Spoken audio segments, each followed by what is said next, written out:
So before we start the question answer, I think it is important to generate bodhicitta. First, we remember and visualize all sentient beings in three realms.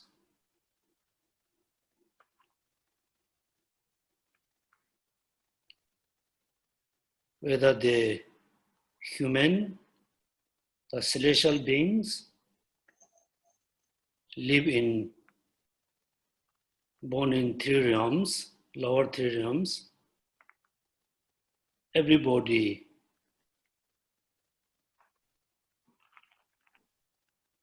always wish to be happy, but they always have sufferings because all the causes and condition of sufferings always there. We always wish to be happy, wish to achieve the everlasting happiness, but we cannot because all the necessary conditions to achieve happiness are not there.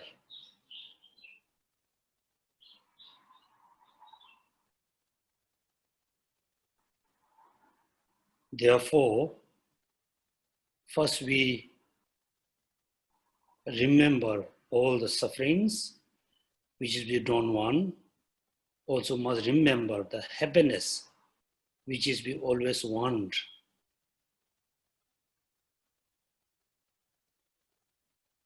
In order to free from the sufferings, we need to get rid of the causes and condition of the sufferings, namely the 3,000 minds, ignorance, attachment, desire, and ignorance with the self-centered attitudes.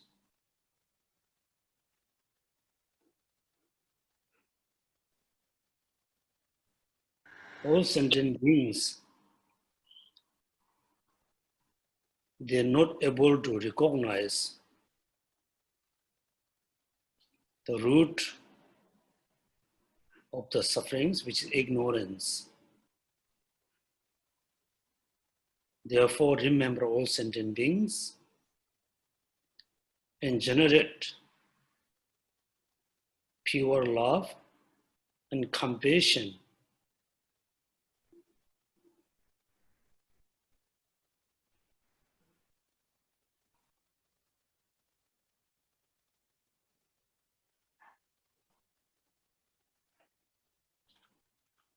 in order to free them from sufferings, in order to bring them at the happy states. We need ability, also we need the energy. In order to have the ability and energy, first, it is important to be Buddha. Therefore, please everybody sincerely think, I want to be Buddha.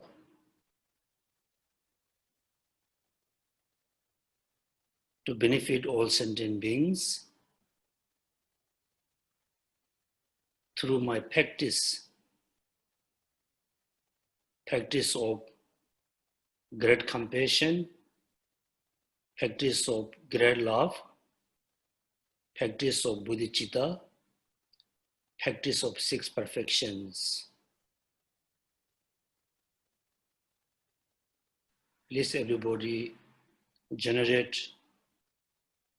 bodhicitta.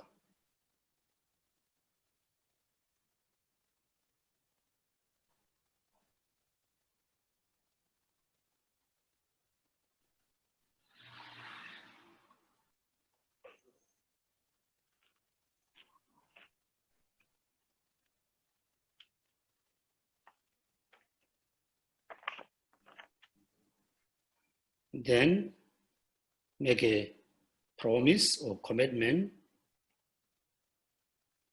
Today I generate bodhicitta. The bodhicitta I will practice every moment, every day to cause to achieve Buddhahood.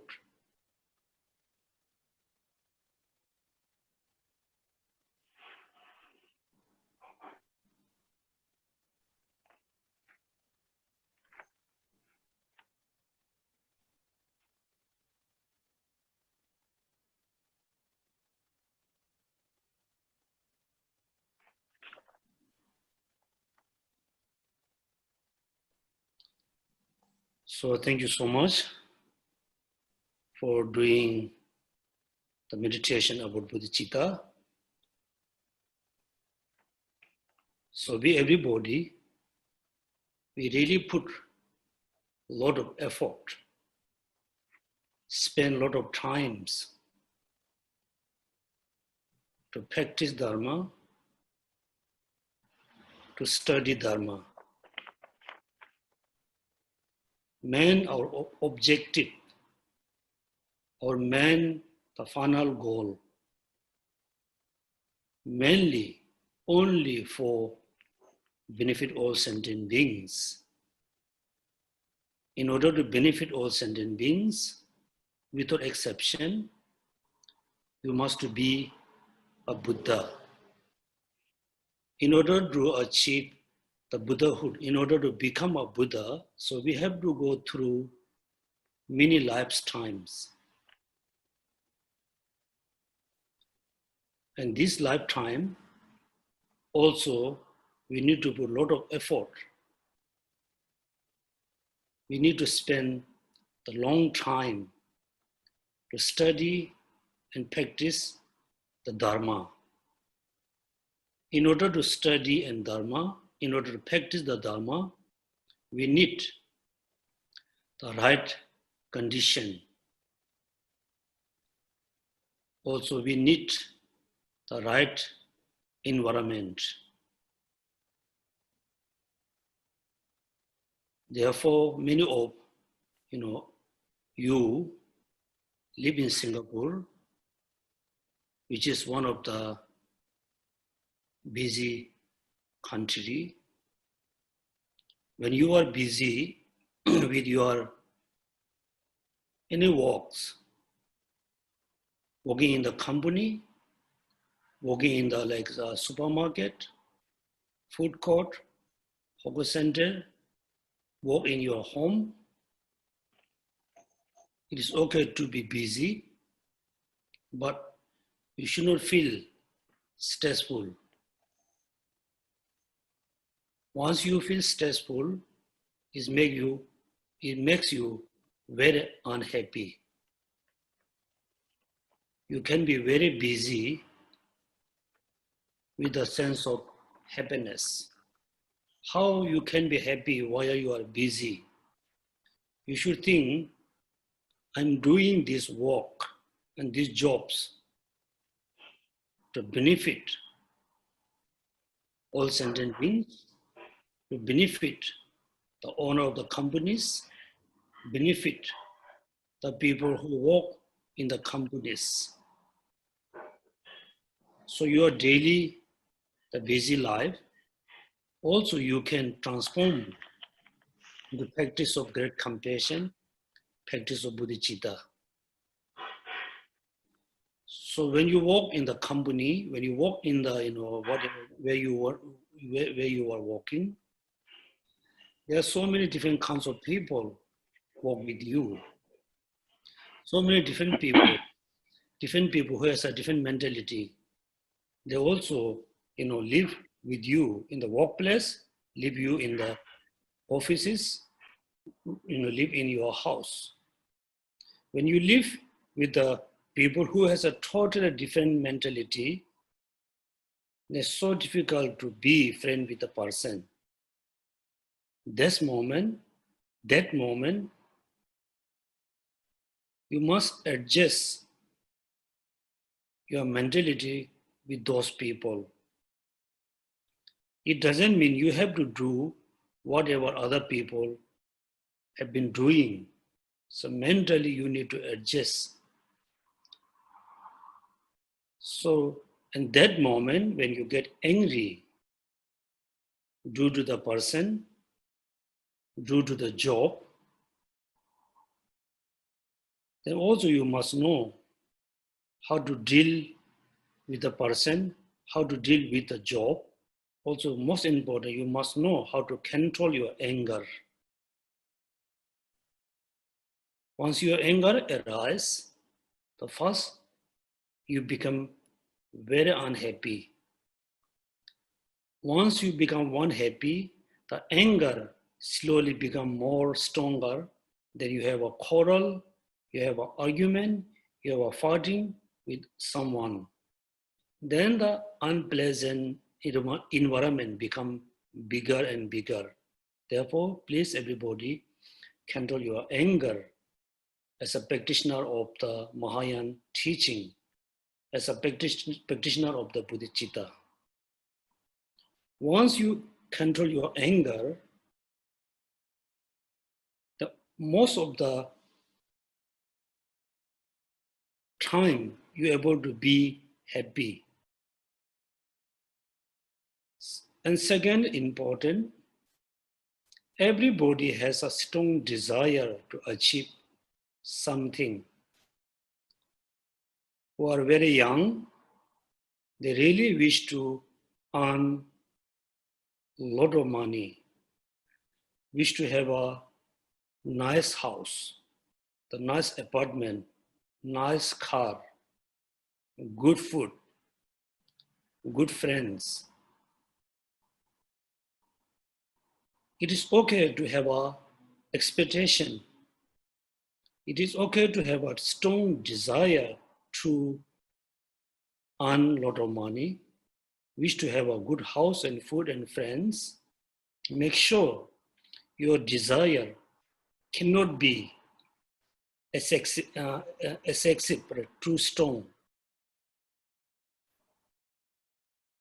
And some of you are already almost going to retire. So once you retired, then most of your time you spend with the study Dharma, to practice Dharma. Also, some of you already retired. Also, please spend most time with the study and practice of Dharma. Once you think how I should practice Dharma, many people suddenly remember, reciting mantra. They just hold mala and suddenly recite mantra. Reciting mantra is good, it is important. Only reciting mantra, you cannot be free from suffering. You cannot be free from ignorance and attachment. Reciting mantra, reciting like a sutara and chanting is look like you sit, other side of the like big river or other side of the bank. Then you are always, calling, you always saying, I want to cross the big river. I want to cross the samsara.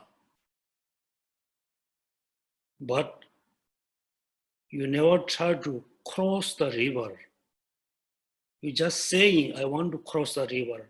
I'm not happy this side. I want to go other side of river, which is nirvana. But we just have been saying, I want to go, I want to go, I want to cross the river of the samsara, the river of the ocean, but we never try to cross. So in order to cross, you must think first, I want to cross. Also, you must say, I want to cross. Most importantly, you must think how I should cross the ocean of samsara. Some may can be good in swimming. They have to swim. Then you can cross the river. Some of you may not able to swim. Still, you need to, cross the river to rely on a boat. Therefore, reciting mantra, doing a lot of chanting, prostration, making offering, you always do preparation. You always do the preparation to cross the river, but you always, this side of the river, you never going to cross, you never try to cross. You just always do preparation. You must do the preparations, recitation, chanting, prostration, making offering, purification, accumulating merit. Most important, you must move. Otherwise, we are always in the samsara. So how we should cross? Here meditation is very important. Meditate on bodhicitta means you must familiarize your mind with the bodhicitta. Meditation on great compassion. Your mind always familiarize with the compassion. Try to be very compassionate person. Try to be very kind person. Meditate on impermanence. First, you must know the meaning of impermanence. Second, knowing the meaning of impermanence, that you must realize, so I am impermanent. My family is brother and sister, my best friend, my best partner, everybody impermanent. Everything around you is impermanent. They never last forever. You may go before them, they may go before you. Someone leave this world before you, you must realize this is part of the life. We were born, we were able to alive for like few years. Then at the end, everybody must have to live because the body cannot support for a few hundred years because the body is made of bone, flesh, and blood. So when someone passes away, particularly one of your close, one of your dearest person, of course you feel so difficult to bear the suffering of losing someone. If you really realize impermanence and death is part of our life. When someone passes away, you must accept the truth. Should not be too upset. Should not be too unhappy. Accept the truth and practice Dharma. So attachment is one of the, the great cause to arise sufferings. Attachment towards the material things, attachment towards like a human being, attachment towards food. If you have a true strong attachment, you never feel contentment. First, you have a strong attachment, strong desire to get something. Once you get it, the attachment, the desire increase furthermore. Increase is increase until you death. Therefore, it is important to control your attachment and desire. Therefore, so yesterday, we studied about how to adopt the Bodhisattva vows. Is mentioned disgusting about samsara. Then, reduce jealousy. Also, the jealousy is one of the, I think, the great cause to arise unhappiness. Sometimes you are, best friend with someone. The person become more successful than you. Then you jealous. You have a jealousy. Then you become, unfriend, unhappy with a particular person. When your neighbors becoming more successful, your neighbors earning more money than you, then also you feel very unhappy. We should not think this way. Whoever become very successful, we must appreciate, we must rejoice. Someone becomes successful means also you are becoming successful. You are successful very much depend on someone be successful. Otherwise, you cannot be, successful person. So it is important every day, apply dharma, reduce attachment, reduce anger, reduce jealousy. Then slowly we try to eliminate the negative thoughts. Then we can be happy forever. Why? Because there's no more causes and condition to arise suffering. Then you can be happy forever. So that means practice dharma doesn't mean only recitation, chanting, humiliation, so and so. You must do proper meditation. So this is I want to say at the beginning. Otherwise, when people have a thought to practice dharma, they thought, I need to do recitation, I need to do prostration, I need to recite mantra, I need to make an offering, I need to make a mandal offering. Those are not actual practice of dharma. So when you think about, I must practice dharma, you must think, I control my negative thoughts. How to control? Apply dharma. Dharma is like a medicine. All the negative thoughts are serious illness. When you have a serious illness, it destroys your physical body, slowly it destroys your happy mind.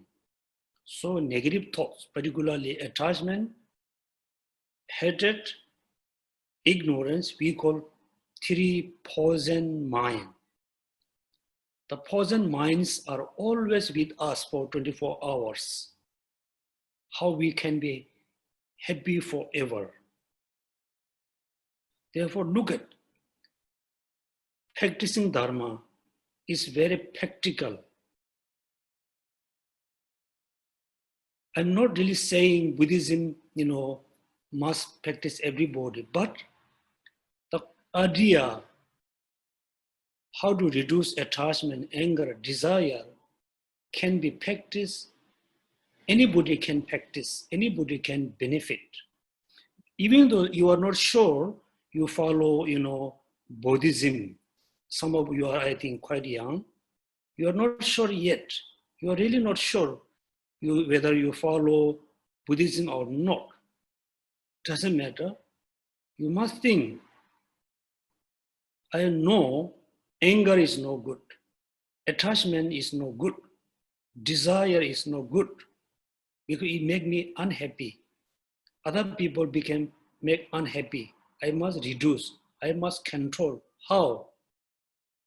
Get the idea from Buddhism and you can apply, you can practice your daily life. This I want to say beginning of our question answer. Now we can start the question and answer. Thank you so much, Geshe-la, for the reminder and setting our motivation. Let's start with our question and answer session. Geshe-la, I will start with the email I received. Okay, there's 2 questions from this brother. So question 1 is regarding yesterday Lam Ring class. Geshe-la, you mentioned that a good doctor cannot practice without patient. To explain that we cannot benefit sentient being in a Buddha Pure Land. So because there is no sentient being suffering in the Buddha Pure Land. So in the human realm is the best realm to practice because we are able to benefit many other sentient beings who are suffering in samsara. Okay, so just like doctors, before they can go out to heal any patient, they need to be trained first. So does that mean, Geshe-la, if for us to reborn in the Buddha Pure Land, to be trained by a Buddha who have the skillful means to give teaching that are best suited according to our capacity, so that we will be able to enlighten in the shortest time before we can reborn in the 6 realms to help other sentient beings who are in suffering in samsara? So this is the first question.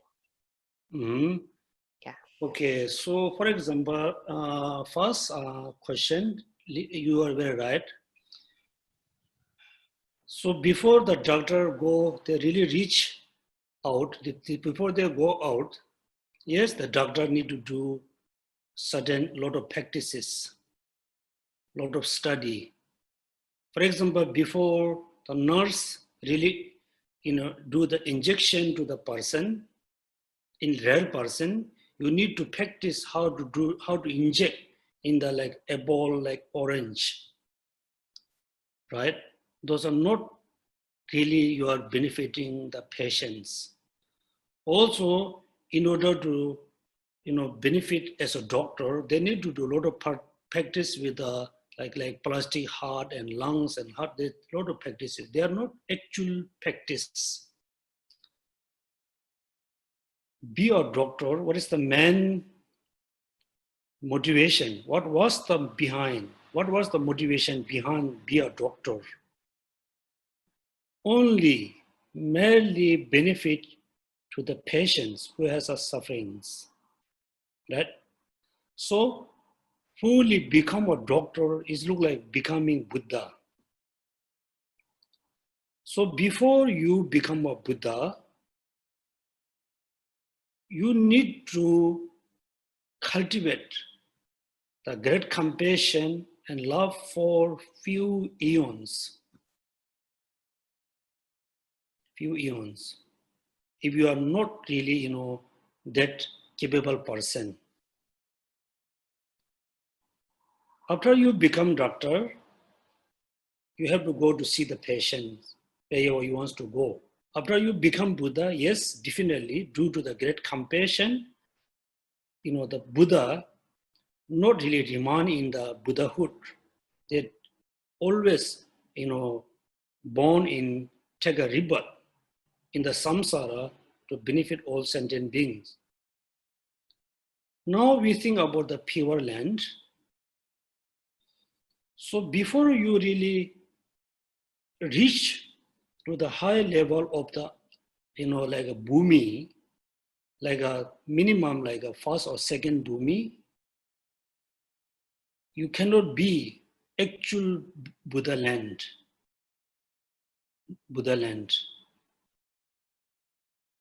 Right? So once you are already reached to the like first, second, third bhumi, then you become more, fast way achieve Buddhahood, living within the samsara. Because in the Pure Land Sutra is mentioned the pure land in the West. In the West, it never mentioned very clearly is actual the Buddha land. Also, they mentioned there's so many bodhisattvas.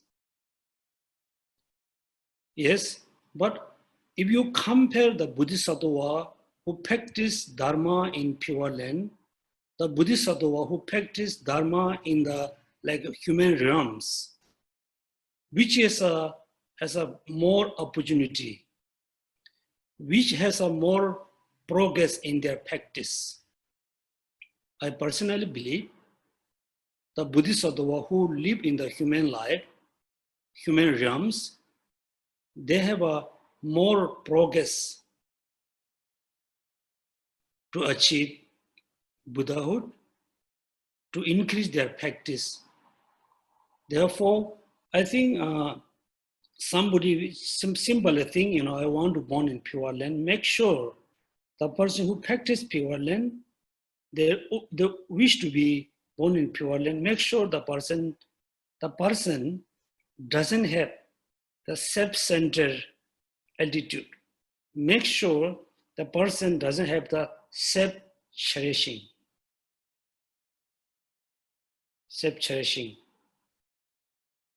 For example, in the Buddha lifetime, do you remember one of the Buddha life, he was practicing in forest. Then somehow one of the princes, just go around and reach to the forest, and she saw a practitioner. That she was very moved by the practice of the person, and she, lives around there. And the king noticed the practitioner, with his daughter. The practitioner, the king was so angry. The king cut, the practitioner one arms. He asked, "Who are you?" "I'm practitioner of the patience." Within the 6 paramita, practice of patience. And the king cut another arms. Asked who you are. He answered continuously, "I am practitioner of the patience." Then the king feels so, regret, got it, his 2 arms. Then somebody asked, "Once somebody cut your hands, do you feel angry? Did you feel pain or when they cut hand?" He said, "I never ever have angry. I never ever feel pain and suffering when they cut my hands." Therefore, when you have a really great compassion, when you reach to the first, second, third bhumi, you're not going to feel the physical sufferings. Mentally, sometimes there's a danger to arise anger. But when they arise anger, immediately they control the anger. Physically, they are free from the suffering, physical sufferings. Therefore, many practitioners, when they face a physical sufferings, a lot of physical suffering, they did a lot of prayer, a lot of chanting. In the chanting, they saying, "Give me more physical sufferings. Give me more problem and suffering." then I can transform all the suffering problem into the path.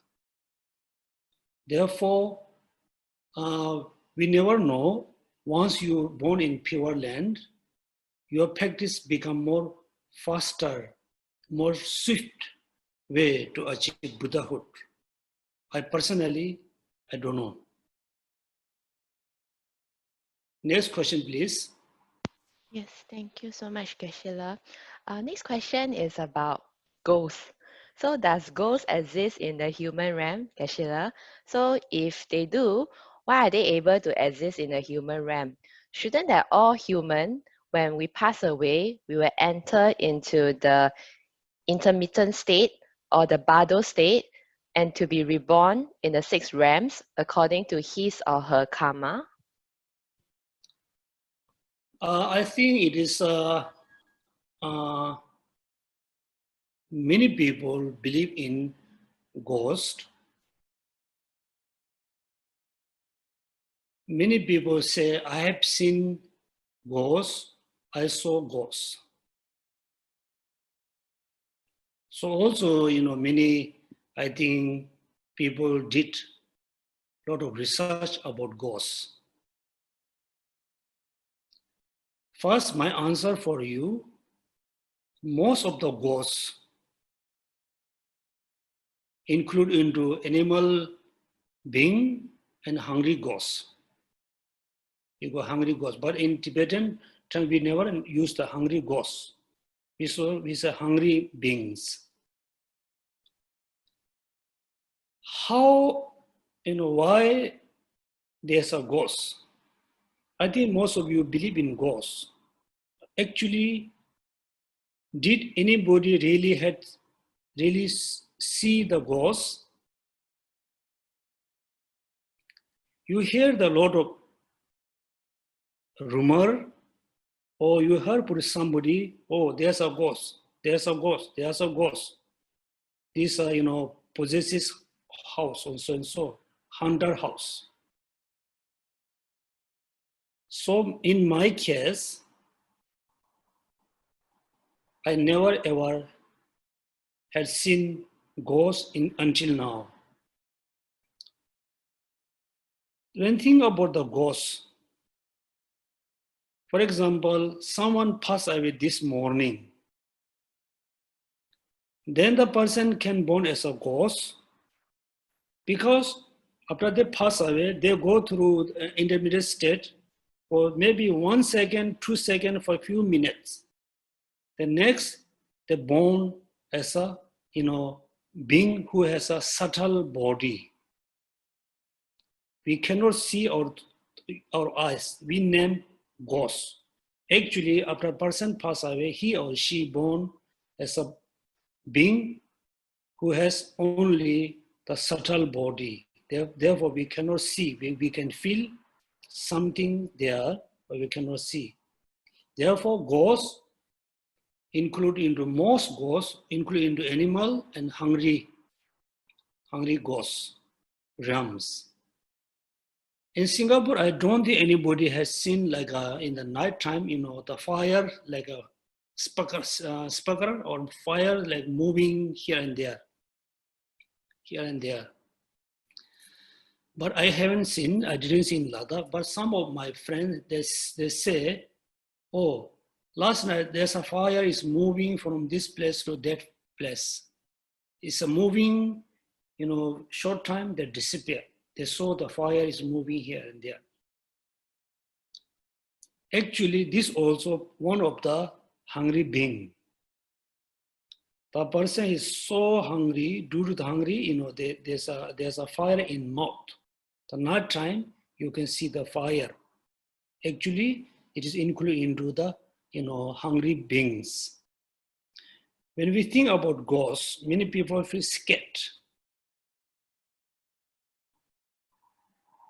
Actually, if there's a ghost around you in your house, in your office, your workplace, not need to really scare. Because in the morning we pray, all sentient beings be happy, cause of happiness. The ghost also one of the animal who has a lot of sufferings. So when you think about the ghost, please, pray to the Buddha to benefit to the ghost. Also, you cultivate a lot of love and compassion instead of scared. Be scared. There's an important story, the truth story. In Dharamshala, I think some of you visited the lower TCV school. Next to the school, there's the cremation ground. People pass away, they cremate the body. Next to the school, there's a river. Somehow, some of the teachers, some of the students, they have been seeing there's a ghost. I have seen the ghost since there's a kind of news spread in the school. They invited, I think, some monks and perform the ritual. Then they become, a few days quiet, then it's come back again. It's a story. Is it real or not? We don't know. Then finally, they requested to His Holiness Dalai Lama to visit the school to perform the ritual. Then His Holiness visited the lower TCV school. He spent there, I think, maybe one night or few hours, I'm not sure. He didn't do any ritual and chanting, recitation. He just sit there. He did meditation on bodhicitta. He generated bodhicitta, cultivate compassion. If there's a ghost who try to harm the school, then he just cultivate compassion, love towards the ghost. Then he left. Since there's no story about ghosts. Then also another story based on His Holiness Dalai Lama. One day, I think in the dream, he's kind of half dreaming, half, I think, awake. He saw there's a, very strong kind of wind. Very strong wind is coming from the lower Dharamsala towards the Merodgan around his residence. First, he remembered to recite a mantra. He recited mantra, the storm, the wind didn't stop, it's coming continuously. Then suddenly, he remembered, practice bodhicitta. Practicing bodhicitta, once he practiced bodhicitta, everything disappeared. Therefore, if some of you may feel there's a ghost in your house, in your workplace, somewhere, please don't be scared. Practice compassion, love.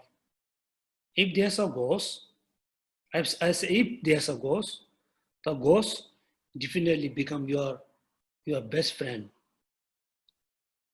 If you do recitation or mantra, you don't have the power to use the mantra for reduce the ghost. The ghost maybe become more angry with you than really try to harm you if there's a ghost. Yes, this means ghosts include into animal and hungry beings. So it's already take a rebirth in the intermediate state for maybe short time. They also already take a rebirth. And also during the someone remain in the intermediate state for the maximum, we believe in 49 days, but there's no such as, we can approve the maximum 49, not more than 49, but we believe if someone remain in the intermediate state for 49 days, that means he or she is around us, around us for 49 days. Then sometimes, we can feel it, the person pass away, he or she is still in our own house. He is around us, being as a intermediate being. So there's a lot of ritual, particularly offering sur. In Tibetan culture, we mix the barley powder with the butter, sugar, milk, like mix together, burn in fire. Then the smell can be eat by the intermediate being. The intermediate being cannot eat the gross food. The smell can be benefit for the person who be in the intermediate state. Okay, so this is my answer for you. The next question, please. Yes, thank you so much, Geshe-la. So the next question we have here is from Samuel. So Geshe-la, how to practice visualization of the 8 stages of dissolution at death, and what are the benefits? Yes, I think this is mainly I think linked with the Tantrayana, particularly Haya Yoga Tantrayana. So I won't go in detail. There's a lot of benefits. First, I say yes, if you know how to practice the 8 stages, the 8 stages of the visualization, you can have a lot of benefit. Number 1, everybody, or some of you may not really scared about death. Many people, when we think about death, him or herself feels scared. We don't want to die. Anybody, doesn't want to die. They really want to live forever, but we cannot. Then why are we scared about death? Whether you are scared, whether you are happy about death, death will come. Therefore, you remember, death will come, but not certain. It comes with uncertainty. So number 1, we ask why we are so scared about death. When we think about it, we feel scary. Why? If you have a strong attachment with your belongings, with your relatives, your friends, with your company, when you think about death, you feel scared. Actually, you don't want to die because your mind is truly, clinging with the beings, with the things. Your mind is truly strongly attached with the things. That's why you feel very difficult to accept the death. Number 2, if you believe in next life,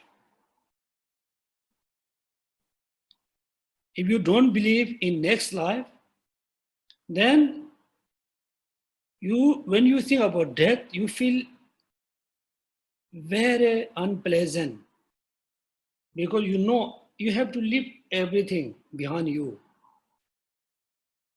If you believe in next life, then you have a sense of fear, sense of scared. After I die, where I will go?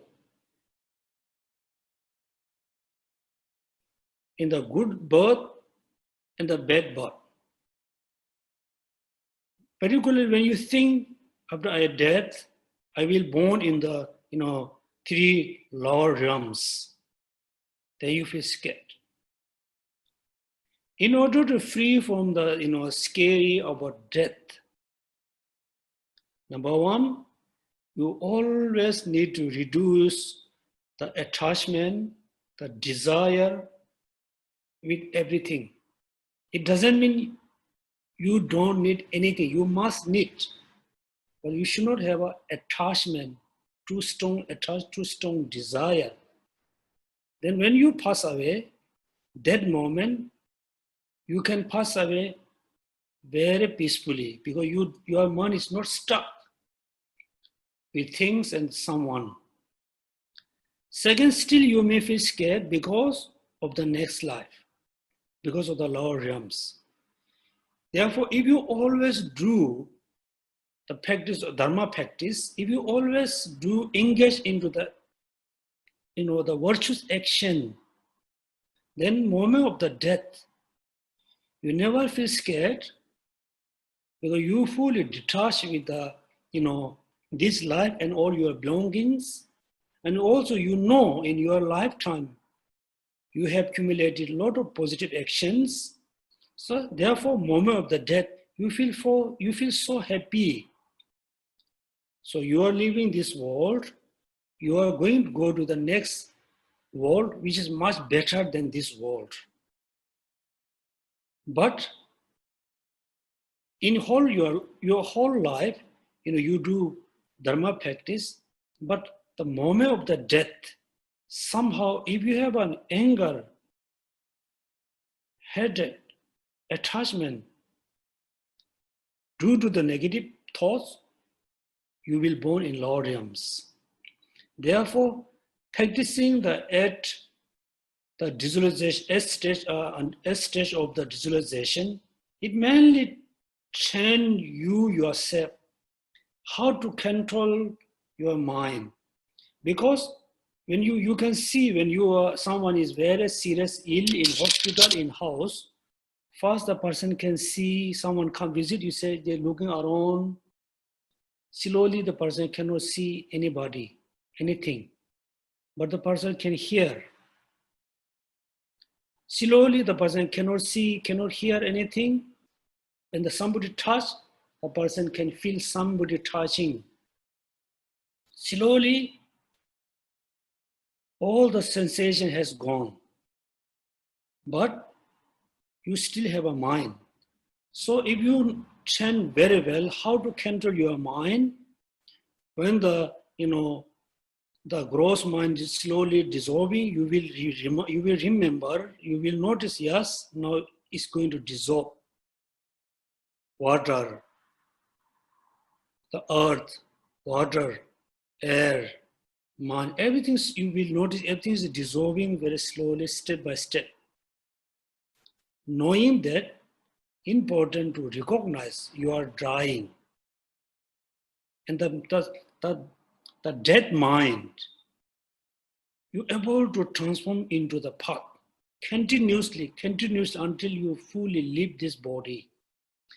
There's a lot of benefits. So without really touching the Vajrayana is difficult to explain, but I think somehow in the future we will have a one or two particular class about the 8 stage of the visualizations. How the water dissolve, what kind of appearance appear to the person. So there's a lot of benefits. I think if you're really interested, you already received the higher yoga tantra initiation, then you can read the book, particularly about the generation stage. There's a lot of books available. Yes. Next question, please. Okay, thank you so much, Geshe-la. So I see Brother Wilson Tay, you raise your hand. Let me unmute your mic. Do you have a question for Geshe-la?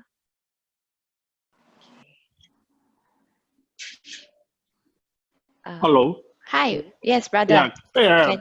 Good morning, Mbote and everybody. Can I ask you a question? What is what exactly is enlightenment? Okay. This is the first question. Second question is, what is the difference between Buddhahood and complete enlightenment?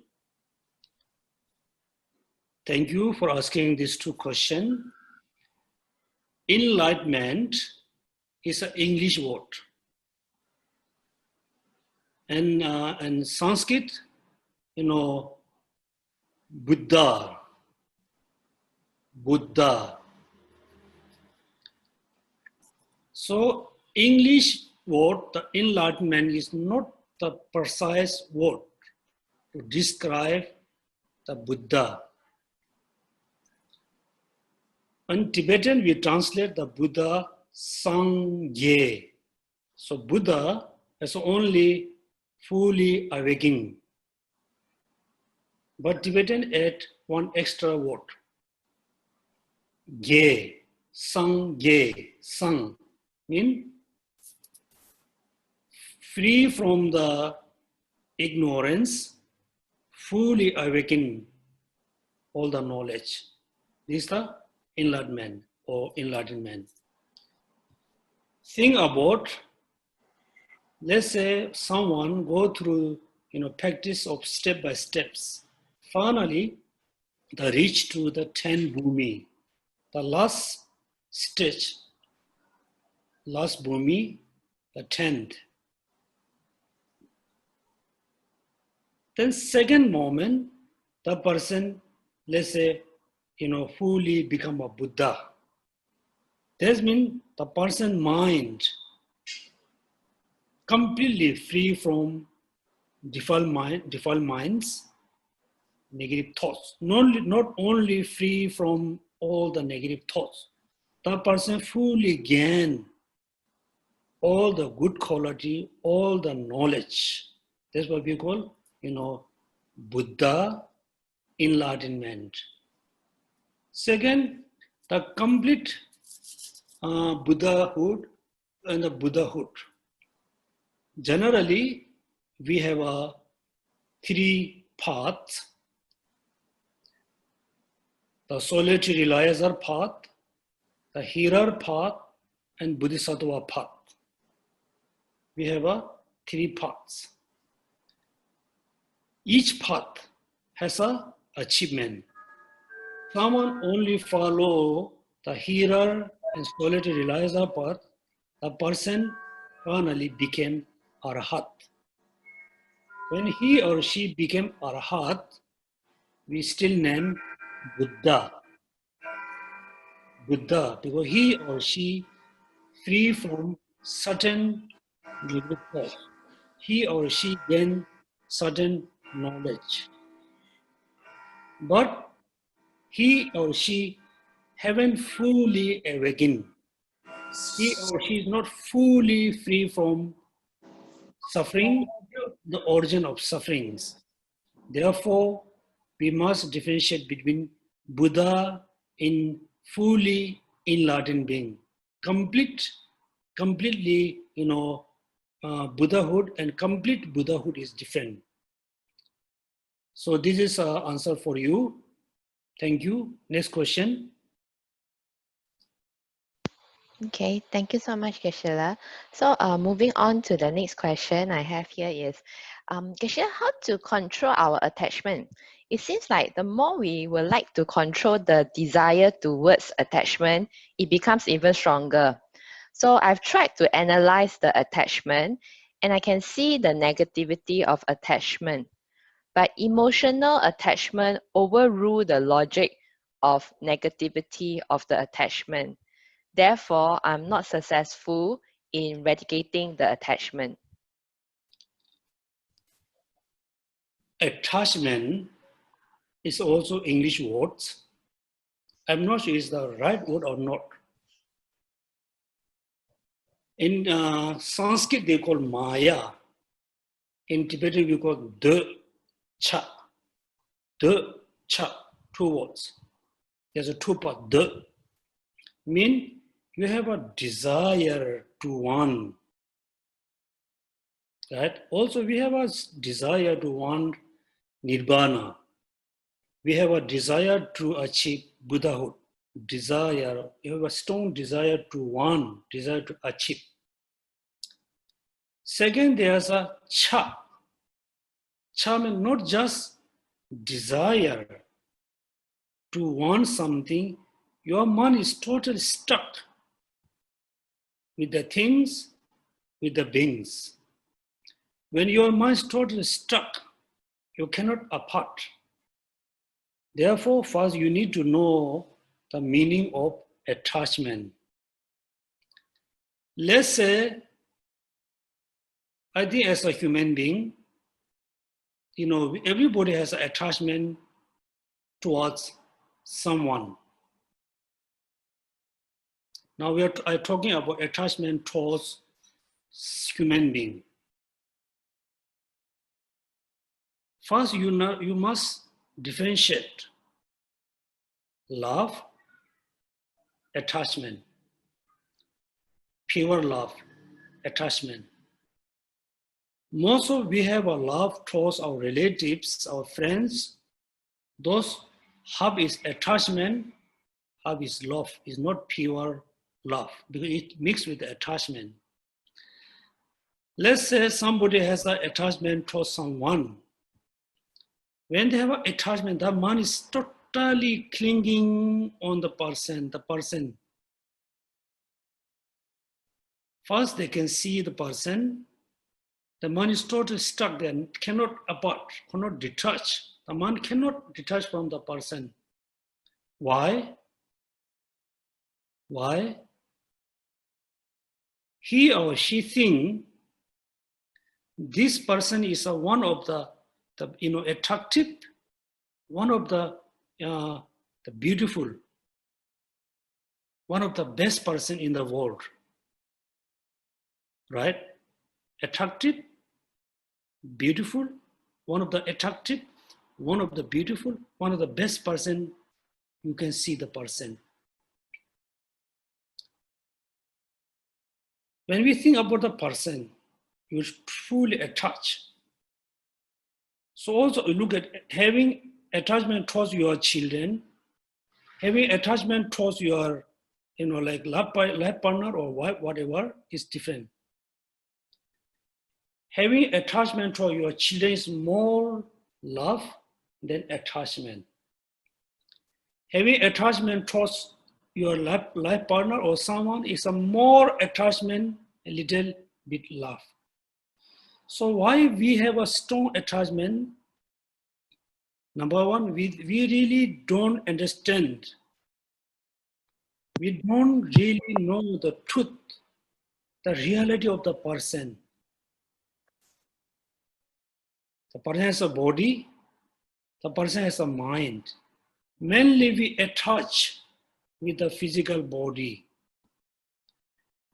When we think, closely look at the body. So I think what I feel every day when I think about non-attachment, when I think about the real nature of our body, I think let's say we are very, very fortunate to have a skin of our body. The skin fully covered all the ugliness. You just peel the skin from head to the feet. What? Is there something you really can attach? Is there something which you really attract? No. So we have an attachment towards someone, mainly the physical attractive. We have the concept, the person is very attractive, the person is so beautiful, so nice, because we really don't try to understand the real nature of the body.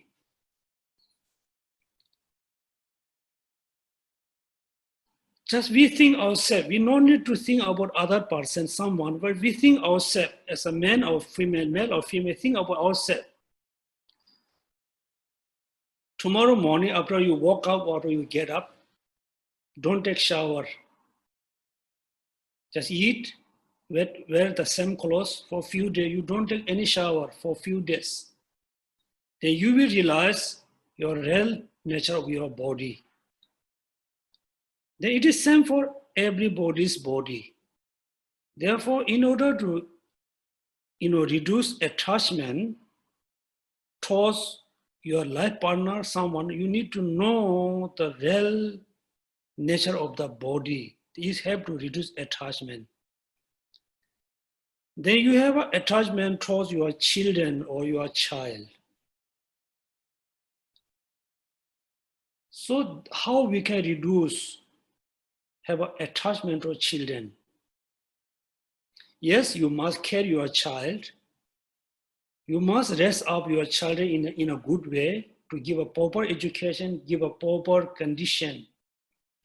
You too strong attach your children,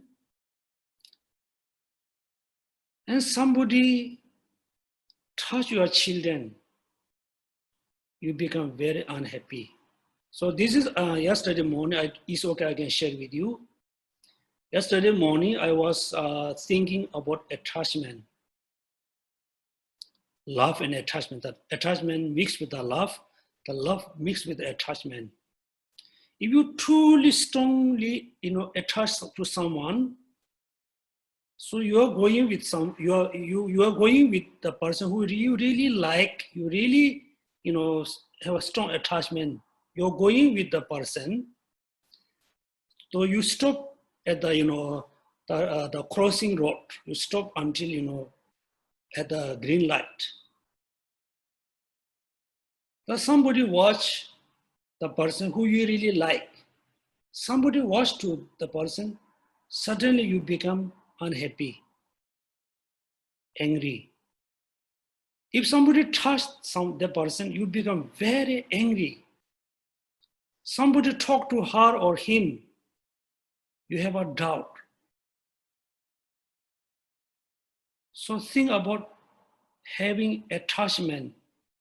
Also one of the great source to arise unhappiness. Now children, yes, you have a children, you must take care, you give a proper education, condition, should not to attach. Somebody, when you have a strong attachment, when the children get sick, you become very, very unhappy. When the children, totally become naughty, you become very, very unhappy. Here I will tell a story, the real truth story. There's a family. There's a girl, daughter. Somehow the daughter doesn't like to study, give up going to school. Slowly, I think the daughter go depression.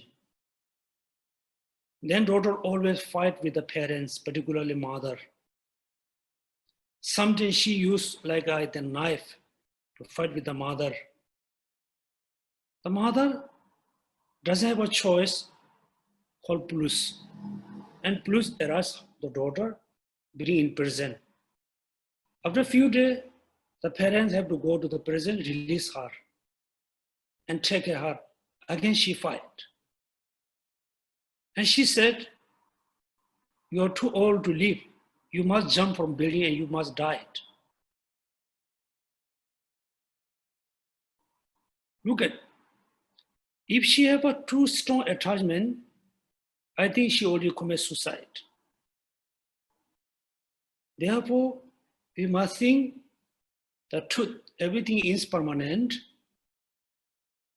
We can be with someone for a short time, then we apart, we detach, we make a separation, always there. You became best friend with someone, someone is your best friend. So you live together for a while, then separation is always there. As a family, live together, the separation is always there. Having a lot of good belongings on a few years, then separation is always there. Think about somehow we're going to separate with someone or things. Therefore, you need to think the truth, the reality of the person, reality of your belongings, reality of of your families. Then slowly you able to overcome from attachment.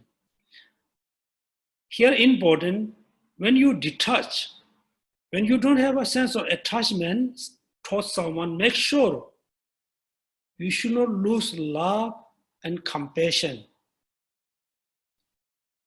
When you detach apart, attachment, no attachment, if there's no love, compassion, this means the previous, the love and compassion were very conditioned.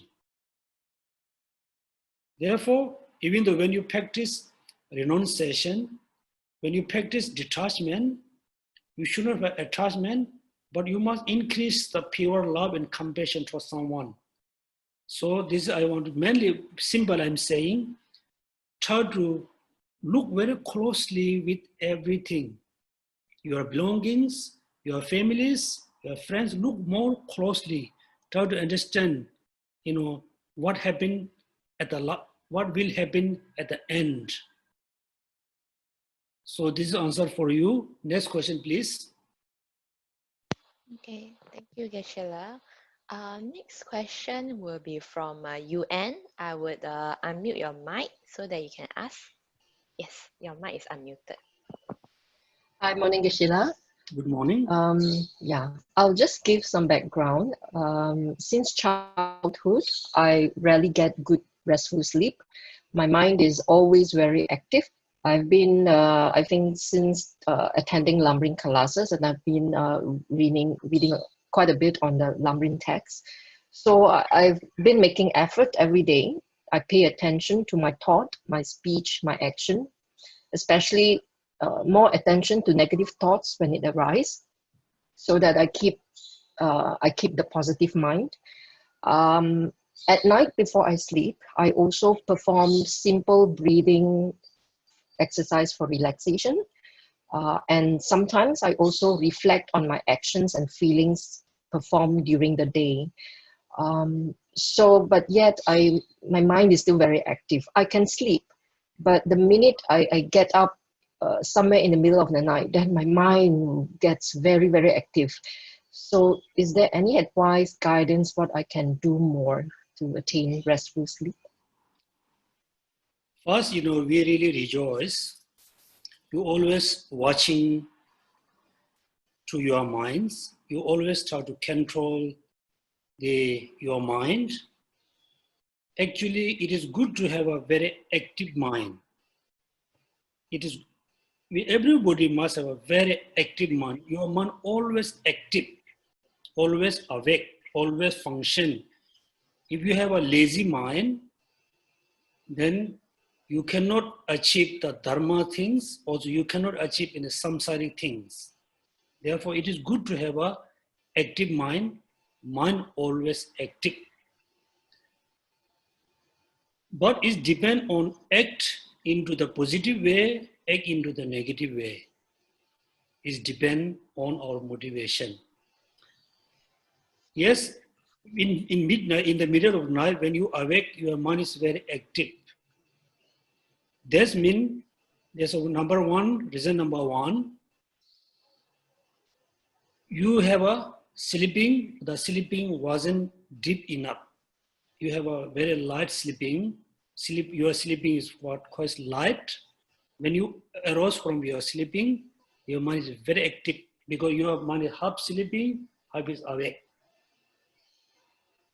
Number two, when you wake up middle of the night, your mind is very active, means you remembering, you are thinking, or you are thinking something which is related to what you have done, and like during the day or yesterday, day before, or you can be related to what you need to do for tomorrow or day after tomorrow. That's why your mind has this kind of active. So you no need to control the active mind. You must try to transform the active mind into the positive ways. Therefore, according to one of the practice we call dream yoga.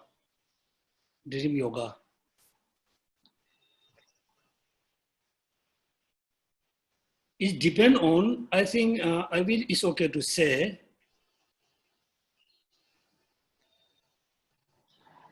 if your mind is, so when we were sleeping, so there's a 3 points, the dissolve energy. There's a 3 points, the energy going to dissolve.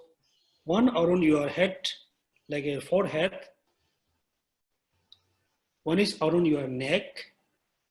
One is around your navel. If you have a lot of dreamings, that day, that night, your energy dissolve around your, I think, navel chakra. When you have a, half sleeping, kind of dreaming, not sleep well, that means your energy, I think, dissolve around your throat. When your mind is very active, when you awake from the sleeping, or you cannot have a, sleep well, then your energy dissolve into your fourth head. Therefore, in order to reduce the very active mind during the sleeping time, you need to know where you should dissolve your energy. The forehead, around the throat, around the navel. So since today, so after you put your head on pillow, you just do the breathing meditation. Finally, you just think, all the wind energy going to dissolve around your navel chakra. Just focus on your navel chakra, in and out, in and out, in and out, in and out. Then I think you have a deep sleeping. When you woke up, your mind cannot be that active. Also, another important for everybody is, so we sleep, maybe most of you sleep, I think, 8 hours, 8 to 7 to 8 hours. If you're able to transform your sleeping into the positive action, is very good. You have a good sleeping. At the same time, you can accumulate a lot of merits. Also, you can turn your mind into positive ways. Therefore, before you sleeping, you check your mind, which mind you have, positive and negative. Try to have a positive mind. Try to sleep within the positive mental altitude. If you're able to sleep within the positive mental altitude, then you have a whole, few hours with the positive actions, all your mind, turn into the positive parts. So this is what I want to say. Thank you, Geshe-la. Thank you. So next question, please. Yes, thank you, Geshe-la. Next question is about very practical to our daily lives. So, any good ways to reduce laziness or distraction while learning Dharma? I think it's quite easy to reduce laziness and distraction of Dharma. In our life, sometimes we are very lazy about something, but we are very active. Our mind is very active about something. Let's say someone never feel tired when they play a game. I think Singapore this day we have a game, right? Pokemon, juggling. Pokemon Go, but I don't know whether is it still popular now. Yeah. I was very surprised. I was quite shocked and quite surprised because I think 1 year ago I have a knee problem. Then I visit a TMC doctor, and he always give me the acupuncture. Then one parent came with a young girl, one daughter, very young daughter. Her hands like that. She cannot really stretch her hands. Total lock. Cannot really stretch her leg. Then the parent explained, she play game for many hours, just stay like that, like this. That means her whole hand is totally locked. Can you think someone can be like that? why she cannot be lazy, why she is so active play the game. Because when she play game, she feels so happy. Sometimes she feels upset. When she feels upset, she play more and try to be, win the game. So person has a desire to achieve something. Therefore, you are very active in the samsaric things. Let's say I'm very active play game. I'm very active, play with my mobile. When I open Lamrim, I feel sleepy, right? I feel sleepy, I feel tired.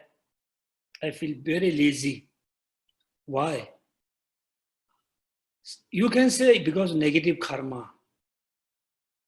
Yes, it can be negative karma, but mostly you don't see the big benefit.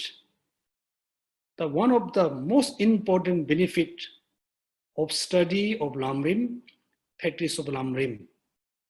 When you really see the benefit of Lamrim, study of Lamrim, practice of Lamrim, then you really want to study, want to practice without, feel tired, because you can see the benefit, you can see the result. Therefore, look at each of the chapter, always mention contemplate the benefit, contemplate the faults. For example, contemplate the benefit of rely on teacher. Contemplate the faults, not rely on teacher. Contemplate the benefit of exchanging 7 others. Contemplate the faults, not exchanging false and exchanging 7 others. So therefore, first you need to know, you need to have a desire about the result. Therefore, in the Buddha teaching,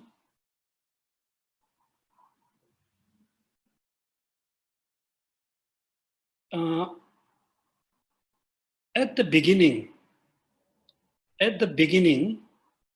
always mention like omniscience, Buddhahood, liberation, in order to inspire people to achieve the result. Then people practice Dharma. Therefore, if you feel very lazy about Lamrim, practice Dharma, you must think about the big benefit.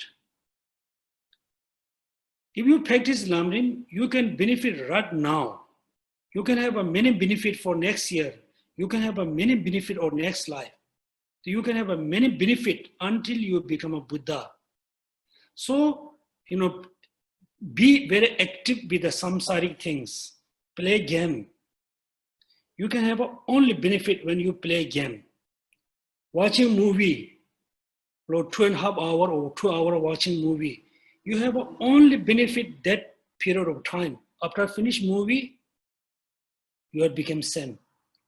Study Dharma, you can get benefit right there. After finish your study, you stop, close the Lamrim, still you can have a benefit continuously. Therefore, you need to remember, the result, the fruits of study Lamrim, study of Dharma. Then you cannot be lazy. Thank you. Next question, please. Thank you, Geshe-la. Yeah. So before we go to the next question, I'd just like to share with Geshe-la. On the chat, many of the students are very delighted and very happy to learn about the upcoming teaching about the 8 stages of this solution. So they are asking roughly, is there a date or indication when Geshe-la will be able to hold this class? I really don't know. It can be happen anytime. So you have to attend the class every day. Yes, good motivation. Thank you so much, Geshe-la. Good. No. I really don't know. Maybe August or maybe tomorrow. I can explain anytime. Okay. So therefore, you have to attend the class every day. We cannot miss any attendance. Okay, thank you very much, Geshe-la. Not very soon, because I have to put all of them together in a very simple way. Make sure people, don't have a confusions. Let me think that I will tell you. But as a Singaporean and me, we have a big different culture. Singaporean always ask few months at once. Few months at once. I always think about few days before.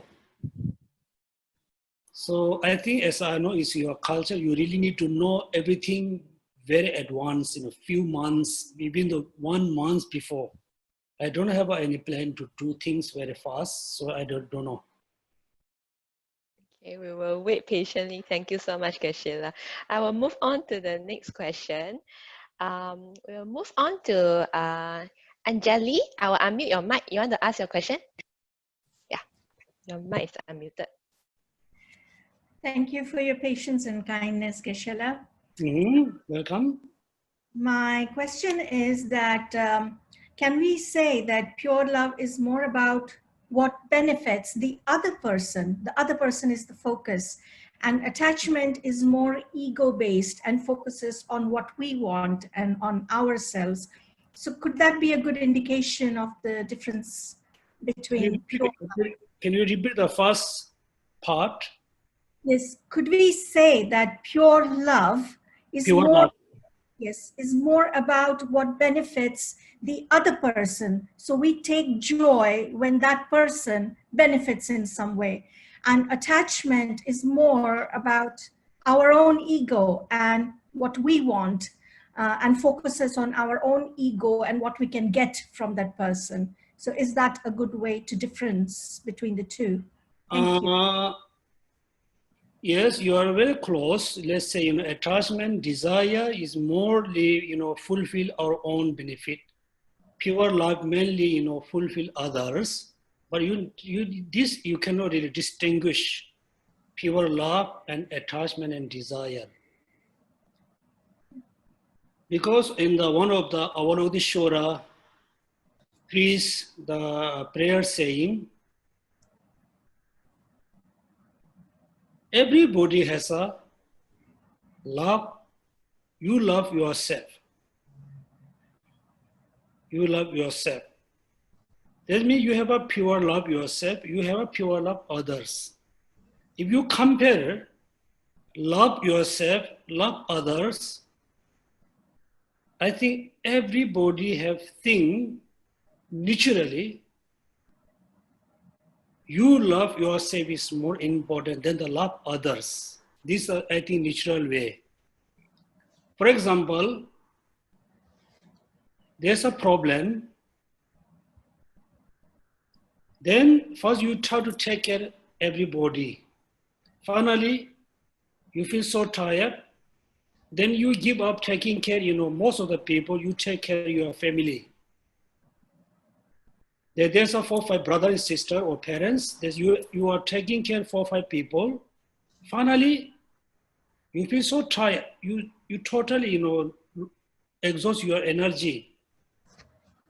Then also slowly, you think, okay, I try my best. Now I cannot do, let them go. Finally, you take care of yourself.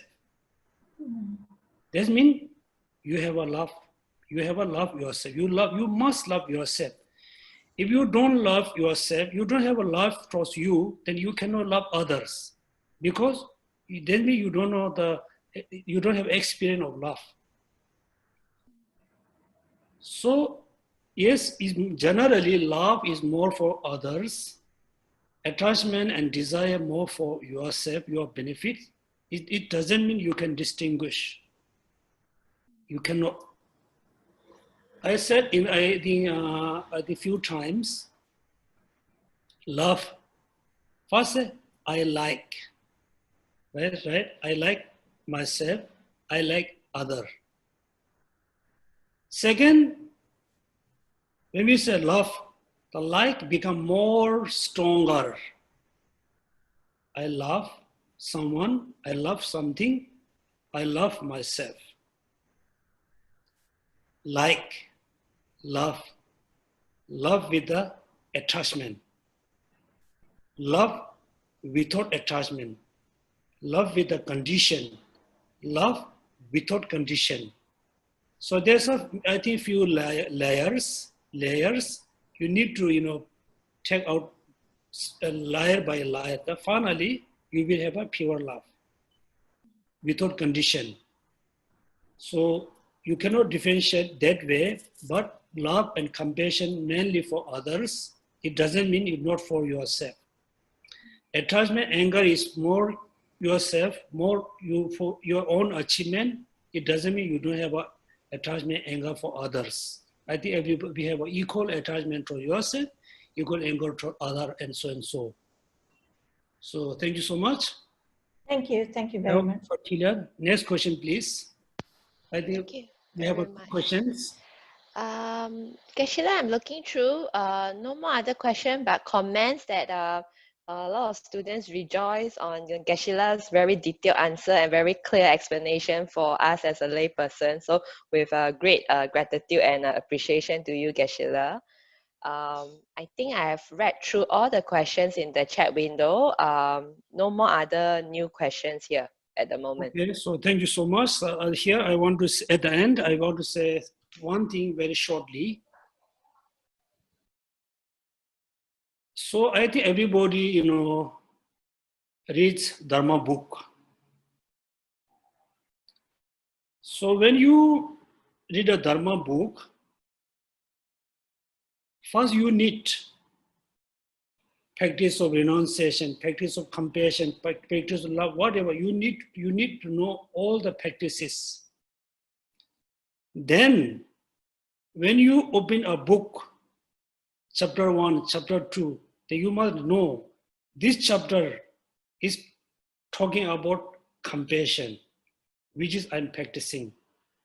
This chapter talking about bodhicitta, which I'm practicing. Therefore, when you read a Dharma book, you must use the Dharma book to increase your practice. Therefore, first you need, for example, it's mentioned very clearly in the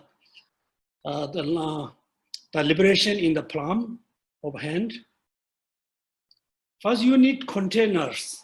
You need, maybe 20, 30 containers.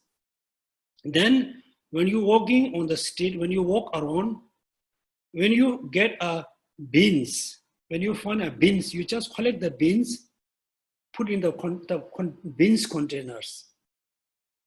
Then next, somehow you found a rice. You collect the rice, put in the rice containers. Therefore, all the Dharma books, when you read even the chapter, even the page, even the one sentence, oh, this sentence is talking about renunciation, how to practice. Oh, it's talking about renunciation, which I have been practicing. So please have different containers of practice. When you open a book, you must know this book explains what practice. Then the more you read books, the more increase your practice. Otherwise, after you read a lot of books, you cannot really you cannot see the progress of your practices.